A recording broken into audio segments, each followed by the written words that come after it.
வாங்க டேஸ்டியான பச்சைப்பருப்பு ஸ்வீட் சுண்டல் எப்படி செய்கிறதுன்னு பார்க்கலாம். இந்த சுண்டல் நவராத்திரி அப்போ செய்வாங்க. அதுக்கு ஒரு டம்ளர் பச்சைப்பருப்பை குக்கரில் எடுத்து வாசனை வர வரைக்கும் வறுத்துக்கோங்க.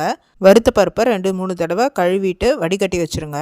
1/4 டீஸ்பூன் உப்பு, தேவையான அளவு தண்ணி போட்டு 15 விசிலுக்கு ப்ரெஷர் குக் பண்ணிடுங்க. நீங்கள் பாசிப்பயிரை முன்னாடியே ஊற வச்சுருந்தீங்கன்னா 4 விசில் கூட போதும். ப்ரெஷர் ரிலீஸ் ஆனோடனே பார்த்தீங்கன்னா பயிறு நல்லா மலர்ந்து வெந்திருக்கணும். நம்ம 1 டம்ளர் பாசிப்பயிறு எடுத்தோன்னா 1/2 டம்ளர் வெல்லம் எடுத்துக்கலாம். ஒரு பேனில் 1/2 டம்ளர் வெல்லத்தை போட்டு 3/4 டம்ளர் தண்ணி ஊற்றி திக்கான ஜாகரி சிரப் எடுத்துக்கோங்க. வெந்து ரெடியாக இருக்க பச்சை பயிரில் அதை சேர்த்துருங்க. இந்த ஜாகரி சிரப் ரெடி ஆகும் போதே 1/4 டீஸ்பூன் ஏலக்காய் பொடி, 1/4 டீஸ்பூன் சுக்கு சேர்த்து வடிகட்டி பச்சை பருப்போடு சேர்த்துக்கோங்க. அதுக்கப்புறம் 3 டேபிள் ஸ்பூன் துருவின தேங்காய் சேர்த்து நல்லா மிக்ஸ் பண்ணி தண்ணியே இல்லாத இறக்குனிங்கன்னா சுவையான பச்சை பருப்பு சுண்டல் ரெடி. இந்த சுண்டலை ப்ளெயினாக அப்படியேவும் சாப்பிட்லாம், இல்லைனா ஸ்டஃப்டு சப்பாத்தி, ஸ்டஃப்டு போலியாக கூட செஞ்சு சாப்பிட்லாம்.